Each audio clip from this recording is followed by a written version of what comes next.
퇴기 월매의 딸 성춘향과 남원 부사의 딸 아들 이몽룡이 단오날 광안리에서 첫눈에 반해서 사랑에 빠집니다. 둘은 비밀리에 100년 가약을 맺지만 이몽룡의 부친이 승진해서 한양으로 발령나면서 두 사람은 눈물을 머금고 이별을 할 수밖에 없었습니다.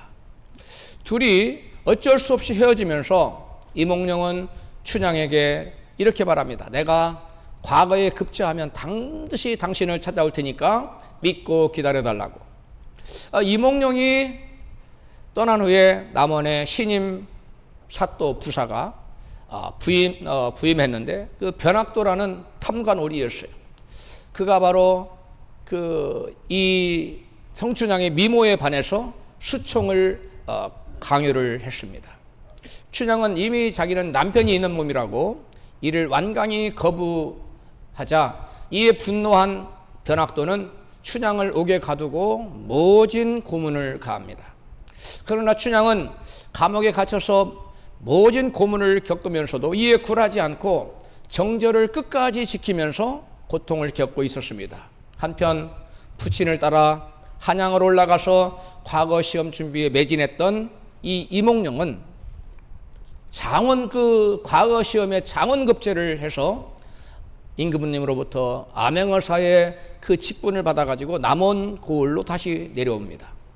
거지 행색으로 나타난 이 이몽룡은 암행어사가 되어 나타난 이몽룡은 변학도의 그 생일 잔치에 잠입해서 탐관오리의 죄상을 징벌하는 시를 남긴 뒤에 떠났다가 조금 후에 많은 그 수하들을 데리고 암행어사 출두요를 외칩니다. 변학도와 그의 주변에서 백성들의 고요를 착취하던 탐관오리들은 모두 다 파직되고 감옥에 갇히고 형벌을 받게 되었습니다.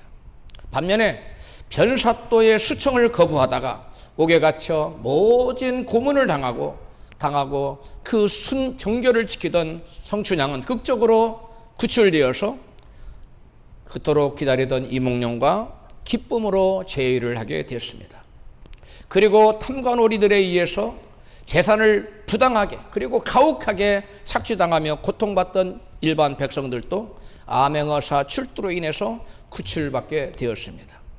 똑같은 암행어사의 출두인데 억압당하던 백성들과 성춘향에게는 구원과 해방이었고 반면에 탐관오리들에게는 심판과 징벌과 패망이었습니다. 오늘 본문 사무엘상 5장에는 암행어사보다 더 훨씬 엄중한 한 임재가 등장하는데 바로 살아계신 하나님 여호와의 임재입니다.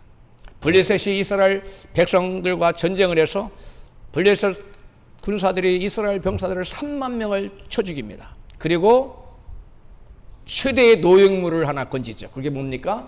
여호와의 법궤를 얻어가 의기양양해가지고 자기들이 섬기는 다곤 신전에 모셔놨어요. 모신 게 아니지. 그들은 이렇게 너는 우리 신의 한 수 아래야 하고 그 앞에다가 해놨는데 아침에 일어나 보니 놀라운 일이 벌어졌습니다. 본문 사무엘상 5장 3절에 그 내용이 나옵니다. 같이 읽습니다. 시작. 아스돗 사람이 본즉 다곤이 여호와의 궤 앞에서 엎드려져 그 얼굴을 땅에 닿았는지라. 그들이 다곤을 일으켜 다시 그 자리에 세웠더니 그 이튿날 아침에 그들이 일찍이 일어나 본즉 다곤이 여호와의 궤 앞에서 엎드려져 얼굴이 땅에 닿았고 그 머리와 두 손목은 끊어져 문지방에 있고 다곤의 몸뚱이만 남았더라. 블레셋 사람들이 빼앗아간 여호와의 법궤가 다곤 신당에 임하자 다곤 우상이 엎드려졌는데 어디 앞에 없어졌어요? 여호와의 법궤 아래 이렇게 절하는 모습으로 엎드려 있는 거예요. 그리고 머리와 팔은 부러져서 문지방에 가서 있고 몸뚱이만 나둥덩이 쳐 있었습니다. 그뿐 아니라 블레셋 사람이 하나님 법궤를 빼앗아다가 둔 여걸스 재앙이 임하니까 그 백성이 부르짖어서 다른 곳에 갔어요. 여러 곳을 갔는데 간 곳마다 하나님께서 이 독종으로 치시고 사람들을 수많은 사람 죽게 하는 그런 죽음의 환란이 임하게 되자 사람들이 그 부르짖음 하늘을 사무쳤다고. 우리 그것을 본문 5절부터 말씀하고 있습니다. 같이 읽습니다. 시작. 여호와의 손이 아사돗의 사람에게 엄중히 더하사 독종의 재앙으로 아스돗과 그 지경을 쳐서 망하게 하니. 8절. 이스라엘의 신의 궤를 가드로 옮겨가라 하므로 그것들을 옮겨간 후에 성읍 사람의 작은 자와 큰 자를 다 쳐서 독종이 나게 하신지라. 이에 하나님의 궤가 에그론에 이른즉 에그론 사람이 우리 백성 죽임을 면케하지 하니 이는 온 성이 사망의 환난을 당함이라. 거기서 하나님의 손이 엄중하심으로 죽지 아니한 사람들은 독종으로 치심을 받아 성읍의 부르짖음이 하늘에 사무쳤더라. 아멘. 블레셋 사람들의 그 빼앗아간 법궤가 이르는 곳마다 여기에서 재앙이 임하니까 저쪽으로 옮기고 또 이만 옮겨간 곳마다 뭐가 임했어요? 독종이 임했고 또 마지막에는 에그론에서는 사람들이 수없이 죽어나갔어요. 그런 환란이 임했어요.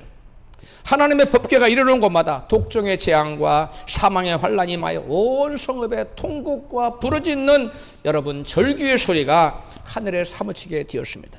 이처럼 오늘 본문 사무엘상 5장에는 하나님의 임재가 블레셋 사람에게는 견딜 수 없는 무서운 심판과 재앙이었다고 성경은 우리에게 증거하고 있어요.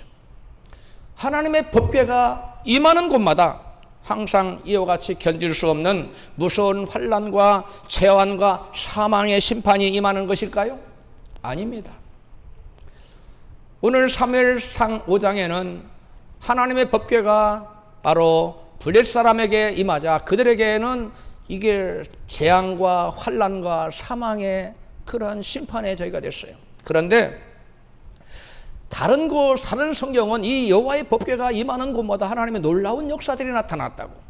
하나님의 구원의 역사와 하나님의 영광의 역사와 하나님의 놀라운 축복들이 임했다고 성경은 곳곳에서 증거하고 있습니다.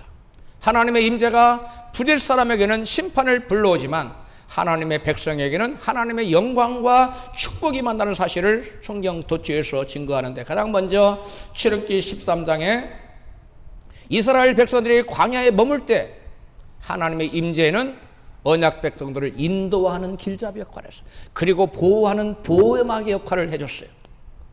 우리 출애굽기 13장 21절입니다. 시작. 여호와께서 낮에는 구름 기둥으로 그들의 길을 인도하시고 밤에는 불기둥으로 그들에게 비추사 주야로 진행하게 하시니. 여기서 구름 기둥과 불기둥은 뭘 의미합니까? 여호와의 임재를 나타냅니다. 여호와의 임재의 가시적인 표현이 바로 구름 기둥, 불기둥입니다. 여기 나타난 하나님의 임재는 이스라엘 백성들에게 뭐였어요? 인도와 보호가 되었어요. 보호막이 된 겁니다. 그런가 하면 홍해 앞에서의 여호와의 임재는 이스라엘 백성들에게 보호와 구원의 역사였어요. 그러나 반면에 애굽 사람들에게는 재앙과 심판이 되었어요. 출애굽기 14장 27절부터 시작. 모세가 곧 손을 바다 위로 내어 밀매 새벽에 미쳐 바다에 그 세력이 회복된지라. 애굽 사람들이 물을 거스려 도망하니 여호와께서 이스라엘 백성 사람들을 바다 가운데 엎으시니 물이 다시 흘러 병거들과 기병들을 덮되 그들의 뒤를 쫓아 바다에 들어간 바로의 군대를 다 덮고 하나도 남기지 아니하였더라. 그러나 이스라엘 자손은 바다 가운데 육지로 행하였고 물이 좌우의 벽이 되었더라. 아멘.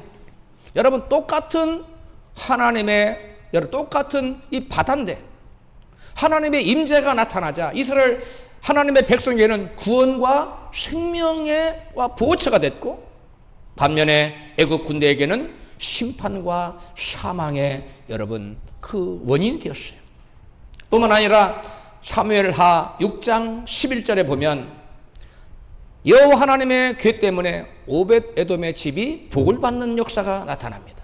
사무엘하 6장 11절입니다. 시작. 여호와의 궤가 가데 사람 오벳 에돔의 집에 석 달을 있었는데 여호와께서 오벳 에돔과 그 온 집에 복을 주시니라.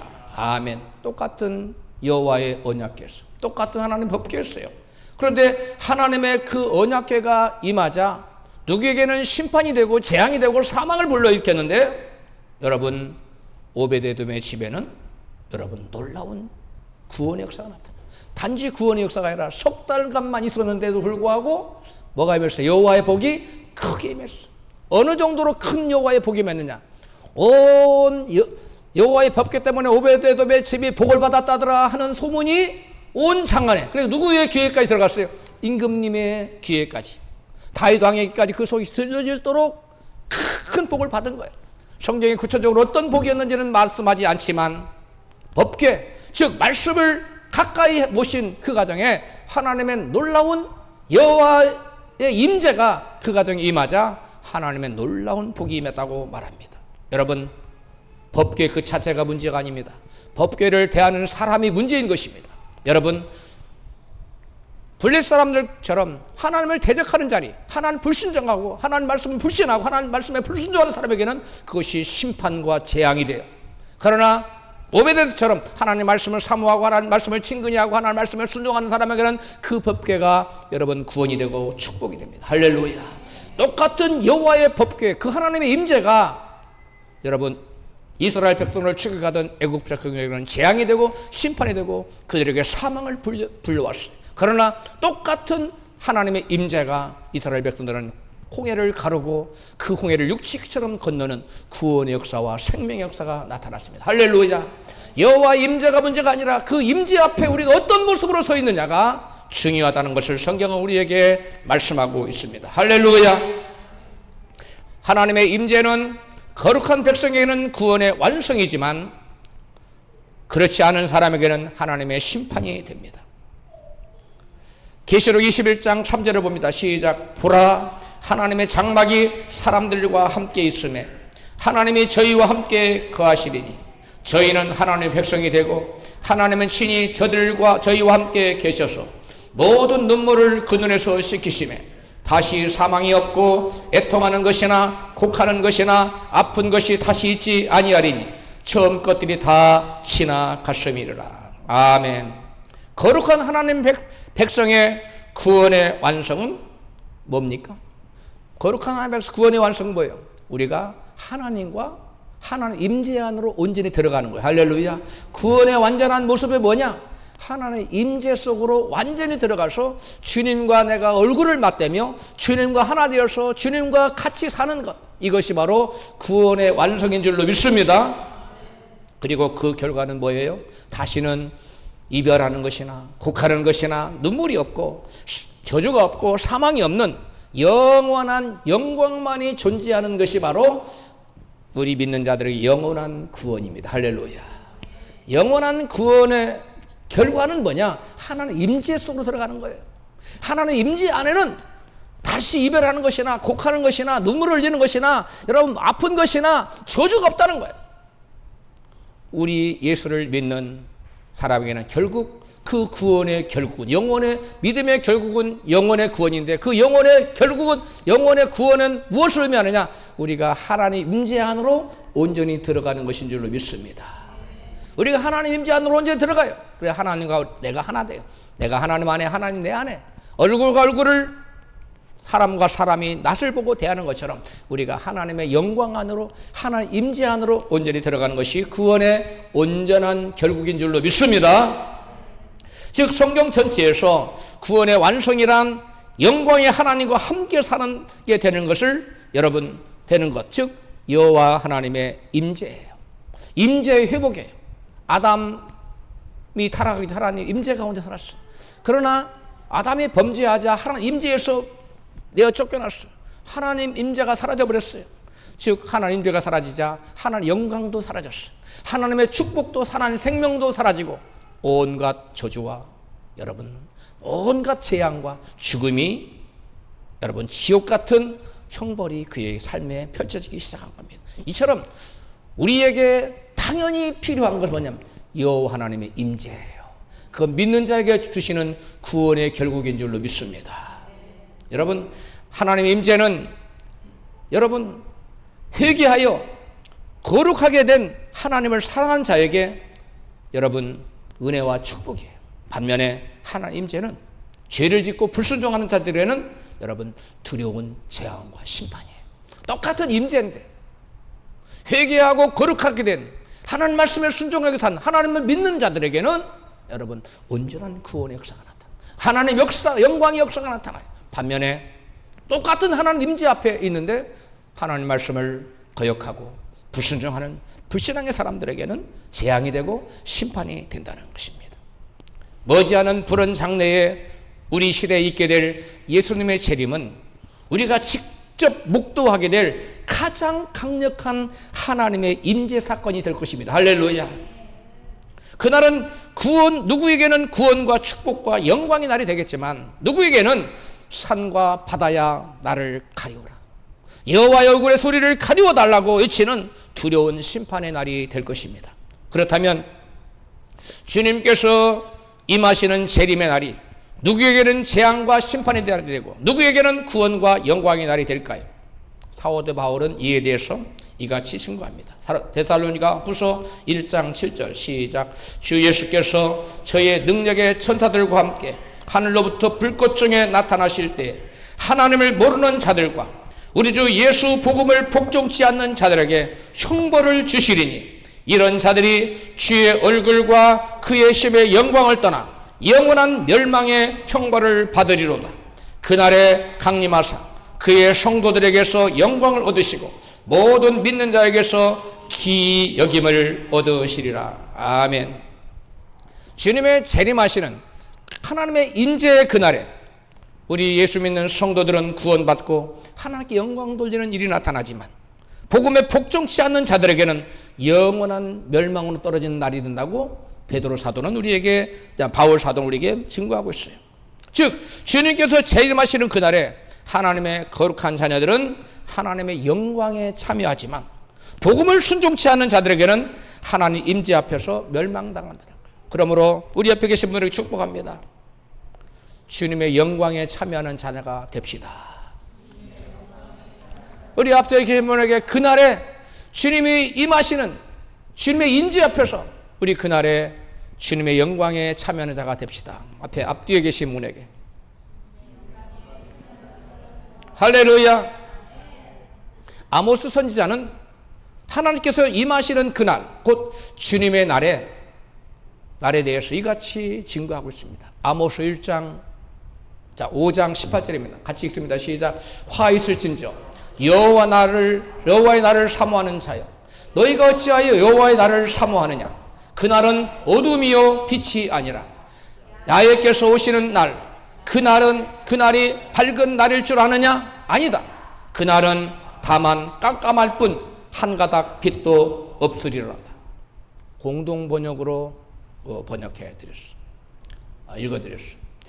아모스 시대의 이스라엘 백성들은 주님께서 영광 중에 재림하시는 그날, 즉 구원을 완성하시는 그날을 사모하고 기다리고 또 기다렸어요. 간절히 사모했어요. 어떤 날을요? 주의 날, 여호와의 날을 사모했어요. 왜? 그날을 뭐하는 날이에요? 구원을 완성하는 날이에요. 그래서 이스라엘 백성들은 굉장히 사모하고 기다렸어요. 그런데 하나님 말씀하세요. 아모스 선지자를 통해서 그 주의 날을 너희가 간절히 사모하고 기다리는데 그날은 이스라엘 백성들의 영광의 날이 아니라 한 가닥 빛도 없는 깜깜한 날이 될 것이라고 말씀하고 있어요. 그날은 이스라엘 백성들의 무슨 날이 돼야 돼요? 찬란한 영광이 빛나는 날이 돼야 되는데 너희들에게는 깜깜한 날이 될 것이다 라고 말씀하고 있어요.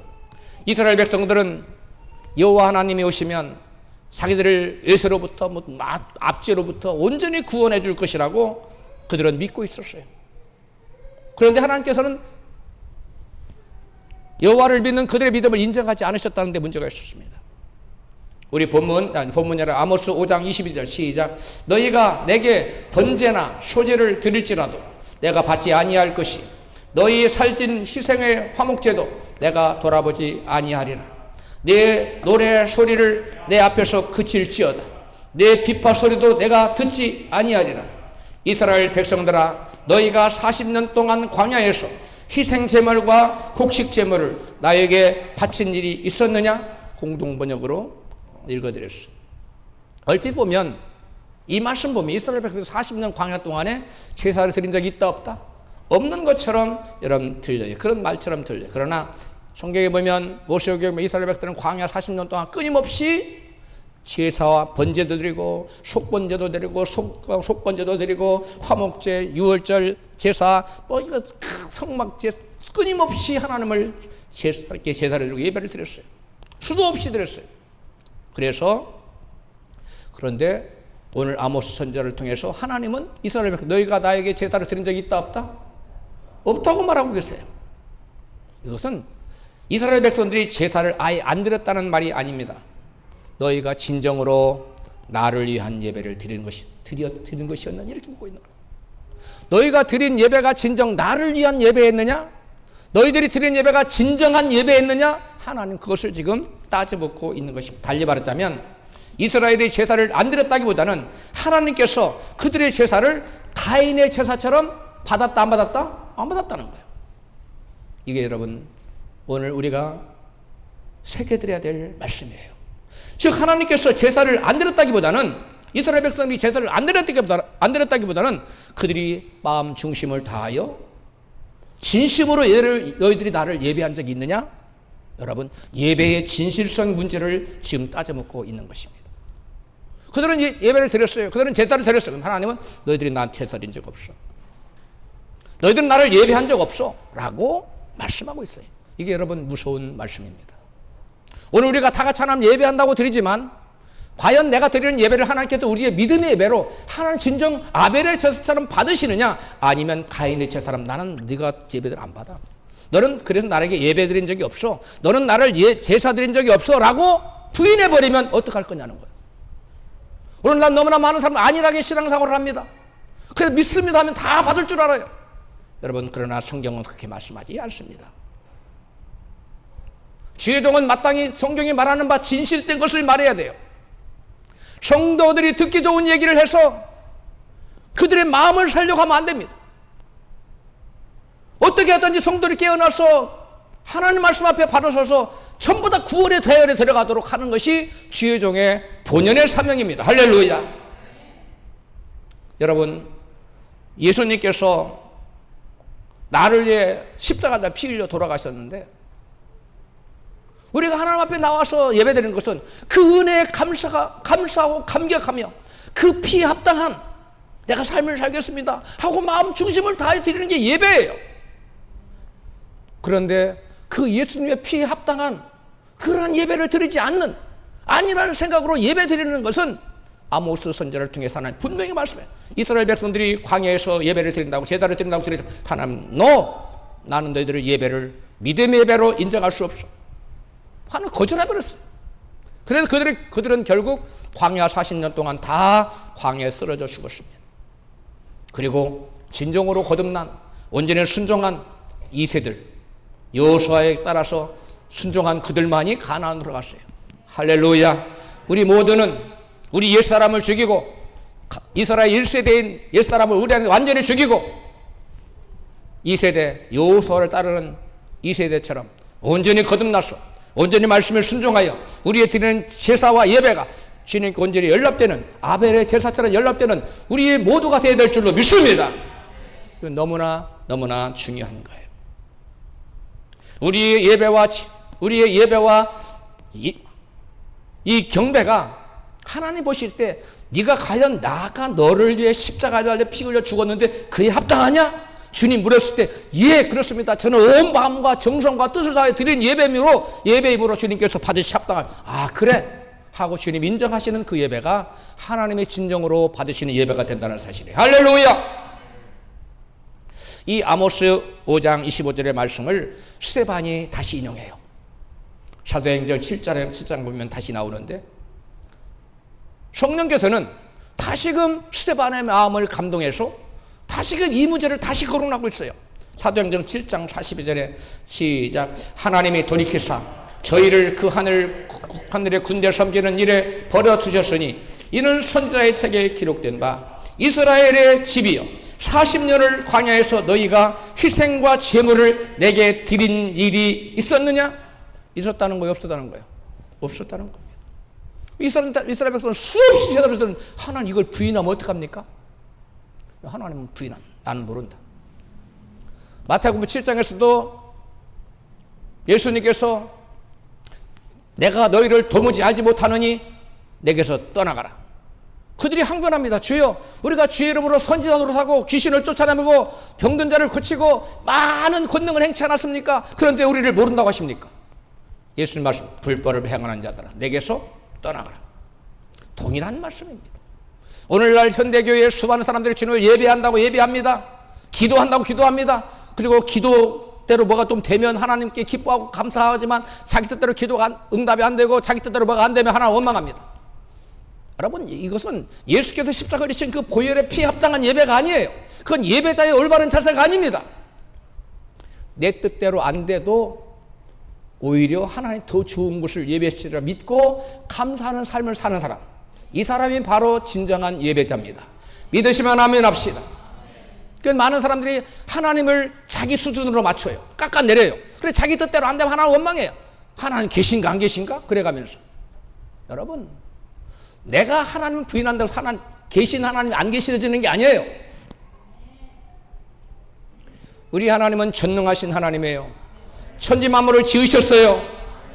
만물을 주장하고 계세요. 장차 이 모든 만유를 심판하실 거예요. 그 예수님의 푸른 장래 우리 가운데 임하십니다. 할렐루야.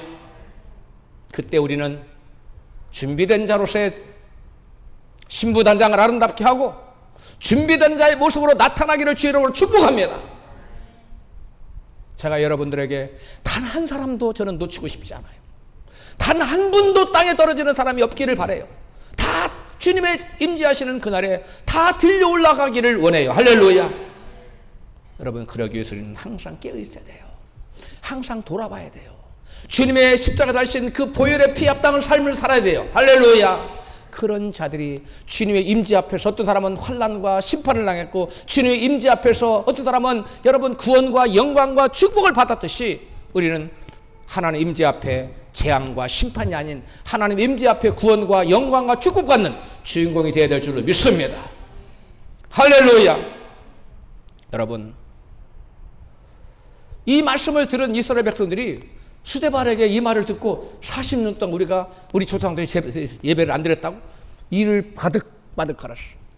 그리고 스데반에게 달려들어서 돌로 스데반을 쳐 죽였어요. 우리 조상들이 얼마나 제사를 열심히 드렸는데 우리 조상들이 예배를 드린 적이 없다고? 그러면서 그들은 이를 갈고 그 말을 증거한 진리의 말씀, 생명의 말씀을 증거한 스데반을 쳐서 죽이고 말았습니다. 여러분, 온 마음을 다하여 신령과 진정으로 하나님을 예배하지 않는다면 하나님께서는 그들의 제사를 가인의 제사로 여기세요. 그래서 믿음의 제사가 아니라는 걸 받지 않으신다는 거예요. 여러분, 놀랍지 않습니까? 이스라엘 백성들이 그 많은 40년, 무려 몇 년? 40년 동안 그들이 아침 저녁으로 제사를 드렸는데 하나님은 그들의 모든 제사를 다 거절했다는 거예요. 우리는 그냥 아니라는 마음으로 신앙생활을 하면 안 됩니다. 고람되어의 신앙을 가져야 돼요. 하나님 나를 붓꽃 같은 눈으로 나를 지금 지켜보고 계신다는 사실을 여러분 항상 유념하고 살아가야 됩니다. 할렐루야. 하나님이 예수님이 딱 지켜보고 있다면 여러분 우리가 말 한마디 행동 하나가 쉽게 하지 못할 겁니다. 그런데 하나는 안 보이거든요. 그리고 하나는 즉시로 어떤 액션을 취하지 않거든요. 그러니까 사람들이 죄 짓는 것을 아주 우습게 여겨요. 여러분, 아모스 시대의 이스라엘 백성들은 여호와의 날을 사모했어요. 왜? 여호와의 날이 뭐하는 날이에요? 온전한 구원에 이루어지는 날이에요. 구원의 완성의 날이거든요. 그래서 하나님은 그러나 그들이 그 여호와의 날을 온전한 구원을 주는 여호와의 날을 사모했는데 하나님은 그 날이 너희들에게 빛이 아니라 깜깜한 어둠의 날이라고 말씀하고 있다는 사실이에요. 저와 여러분이 아벨의 모습으로 순종하는 자의 자세로 하나님 앞에 삶을 살지 않는다면 여호와의 날, 주님의 재림하시는 그 날이 빛의 날이 아니라 영광의 날이 아니라 재앙의 날이 아니고 재앙이고 깜깜한 날이 된다는 거예요. 우리 모두 주님의 재림의 그 날이 나에게 깜깜한 날이 아니라 빛의 날이 되기를 축복합니다. 여러분, 빛의 날이 되십시오. 그날의 빛의 날, 즐거움의 날, 기쁨의 날, 구원의 완성의 날, 여러분 그 영광의 날이 돼야 돼요. 여러분, 이스라엘 백성들에게 주님의 날이, 여호와의 날이 너희들에게는 재앙이 되고 빛이 아니라 어둠의 날이고 심판의 날이 될 거라고 했어요. 왜 그랬어요? 그들은 제사를 드리긴 드렸어요. 열심히 드렸어요. 그런데 하나님을 사랑하지는 않았어요. 여러분, 주님을 사랑하시면 아멘하십시다. 나를 사랑한 자는 나의 계명을 지키려고 했어요. 하나님 말씀에 순종해야 돼요. 근데 그들은 하나님께 예배는 드렸지만 말씀에 순종하지 않았어. 그리고 정의를 행하지도 않았어. 자기에게 이익이 되면 불의에 동참하는 것도 쉽게 했어요. 하나님은 너희는 나를 믿지 않는구나. 너희들은 여호와의 백성이라는 이름만 가지고 있구나. 그러나 너희들의 삶은 나 여호와의 거룩한 이름에 합당하지가 않구나. 나는 너희들을 받아들일 수가 없다. 나는 너희들이 여호와 이름으로 드리는 제사를 결코 받을 수가 없단다. 그리고 40년 동안 제사를 다 물리치셨다는 거예요. 하나님께서는 마음과 중심을 다하여 하나님을 섬기지 않는 신앙생활을 외식적인, 형식적인 종교생활로 간주하고 그들의 믿음을 인정하지 않는다는 거예요. 우리 옆에 계신 분에게 우리의 믿음이 인정받는 믿음이 되기를 원합니다. 어떤 믿음이요? 내가 인정하는 믿음 아무 의미 없어요. 주님이 네 믿음이 올바른 믿음이구나. 주님이 인정해 주셔야 돼요. 제가 간절히 바라는 건 다른 게 아니에요. 저와 여러분의 믿음이 내가 너에게서 믿음을 보았다 하고 주님께서 인정하는 믿음을 갖기를 원하는 거예요. 할렐루야. 저는 우리 성도들이 막 다 부자 돼서 그것도 좋겠지만 그것보다 그건 100년 후면 다 사라지잖아요. 우리 영혼이 영원토록 구원받을 수 있는 하나님이 나를 보고 내가 네게서 믿음을 보았노라. 이러한 주님의 인정의 말, 그 말을 저도 듣고 여러분도 들어야 될 줄로 믿습니다. 할렐루야. 말라기 선지자도 형식적으로 하나님을 믿는 자들에게 주님의 날에 일어날 일을 이같이 말씀해요. 말라기서 3장 1절에 아모스만이 아닙니다. 같이 읽어요. 시작. 또 너희의 구하는 바 주가 호련히 그 성전에 임하리니 곧 너희의 사모하는 바 언약의 사자가 임할 것이라. 그의 임하는 날을 누가 능히 당하며 그의 나타나는 때에 누가 능히 서리요. 그는 금을 연단하는 자의 불과 표백하는 자의 잿물과 같을 것이라. 아멘. 여러분, 주님의 날은 거룩한 성도들에게는 그들을 정결케 하는, 완전히 정결케 하는 은혜의 날이 되겠지만 어떤 자들에게는 견딜 수 없는 심판의 날이 될 것이라고 여러분 말라기 선지자도 말하고 있어요. 여러분, 하나님의 백성이었던 이스라엘 백성들, 그들은 하나님 백성이라는 이름은 가지고 있었어요. 그런데 하나님 백성의 이름을 가졌던 그들이 다 주님의 날에 주님 앞에 설 수 있다고 말하면 얼마나 좋겠어요. 그런데 하나님의 백성이라 이스라엘 백성이 하나님 백성 이름을 가지고 있었지만 그들이 다 주님 앞에 설 수 있다 없다? 없다고 말하고 있어요. 모두 다 설 수 없다는 거예요. 모두 다 설 수 있는 건 아니라는 거예요. 여러분, 히브리서 기자는 우리에게 같이 말씀해요. 히브리서 12장입니다. 이렇게 경고하고 있어요. 시작. 땅에서 경고하신 자를 거역한 저희가 피하지 못하였거든. 하물며 하늘로 쫓아 경고하신 자를 배반하는 우리일까 보냐. 그러므로 우리가 진동치 못할 나라를 받았은즉 은혜를 받자. 이로 말미암아 경건함과 두려움으로 하나님을 기쁘시게 섬길지니 우리 하나님은 소멸하는 분이심이라. 아멘. 우리가 하나님 어떻게 섬겨야 된다고요? 경건함과 두려움으로 기쁘시게, 하나님 기쁘시게 하는, 하나님 기쁘시게, 뭘로 기쁘시게 할 수 있어? 하나님을 믿음으로, 할렐루야. 하나님 임재 앞에 하나님 택한 백성 이스라엘조차도 하나님을 거역한 자들이 심판을 면할 수 없었듯이 오늘날도 마찬가지라고 히브리서 기자는 우리에게 경고해주고 있는 거예요. 그러므로 소멸하는 불로 임하시는 하나님의 임재 앞에 서기 위해서 하나님 불로 불같은 주님이 오시는데 그 앞에 내가 당당히 설 수 있으려면 거룩한 자가 되어야 됩니다. 할렐루야. 진정 회개해야 돼요.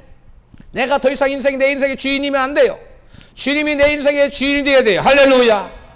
그리고 나를 위해 더 이상 살지 않고 나를 위해 죽었다가 다시 사신 자 예수님을 위해 사는 삶의 목적이 바뀌어야 됩니다. 할렐루야.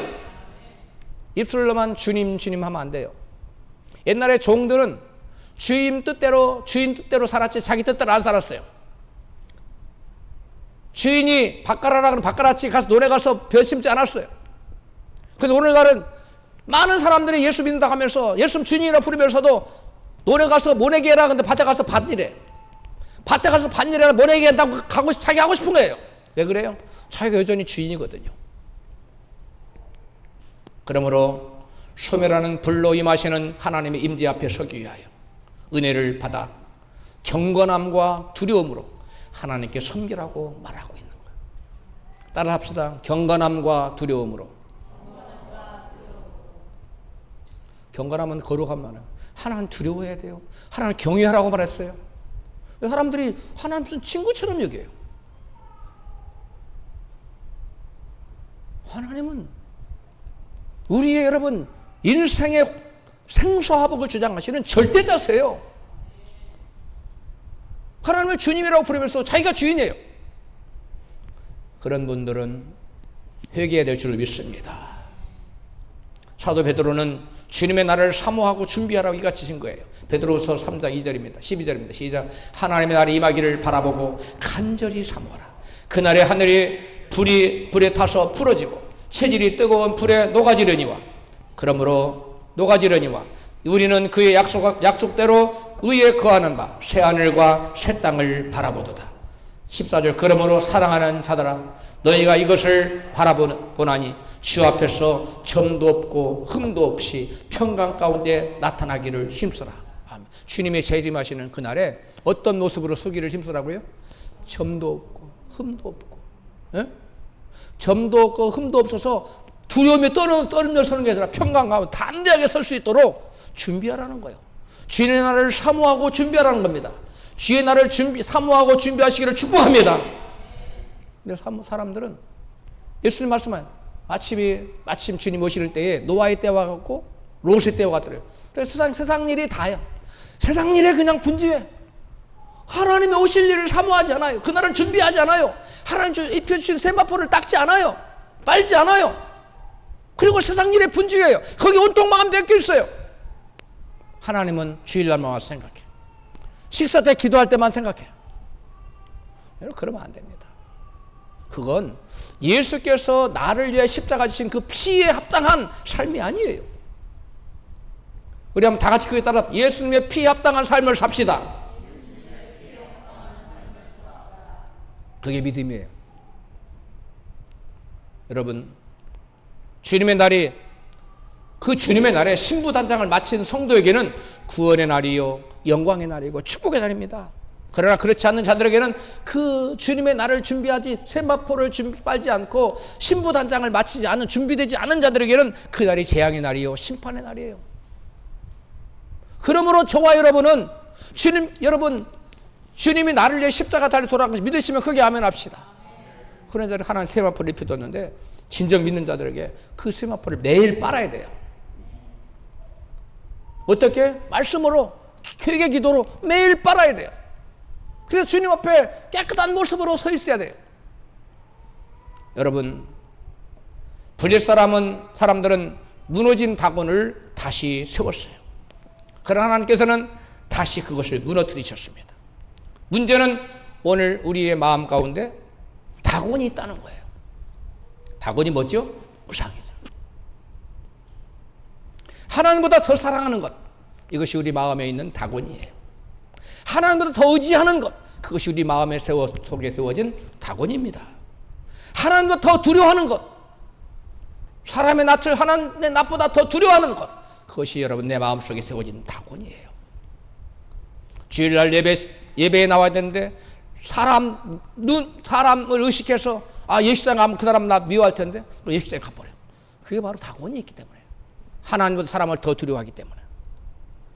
그것이 바로 우리 안에 숨어진 나를 무너뜨리는 다곤이에요. 여러분 주님의 날에 다곤은 결코 하나님 임재 앞에 넘어져.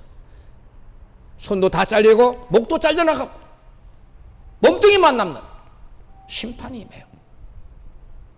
내 안에 다곤이 여전히 남아있으면 다곤과 같이 주님이 임재하시는 그날에 망합니다. 내 안에 있는 다곤을 완전히 내가 하나님이 처치하기 전에 내가 자원해서 내 안에 있는 다곤을 뽑아냅시다. 내 안에 있는 다곤을 물리칩시다.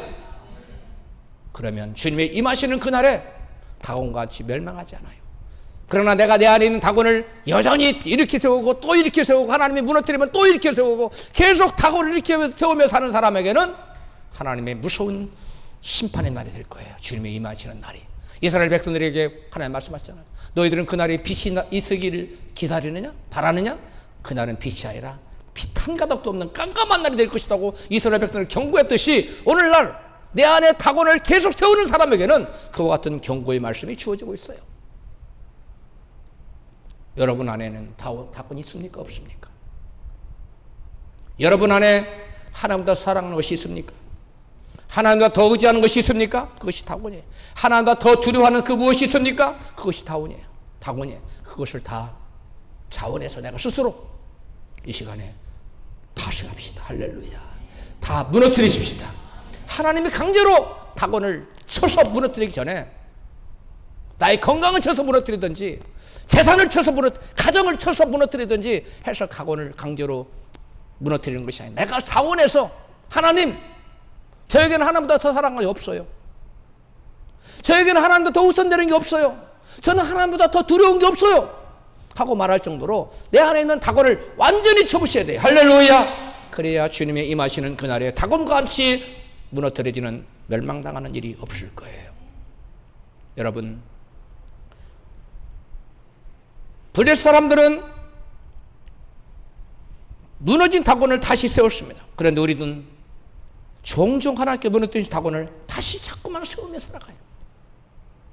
오늘 우리의 교만이 무너져야 마지막 날 주님의 영광 앞에 설 수 있습니다. 오늘 우리의 형식적인 신앙이 무너져야 마지막 주님의 날에 신랑 되신 주님을 기쁨으로 맞이할 수 있습니다.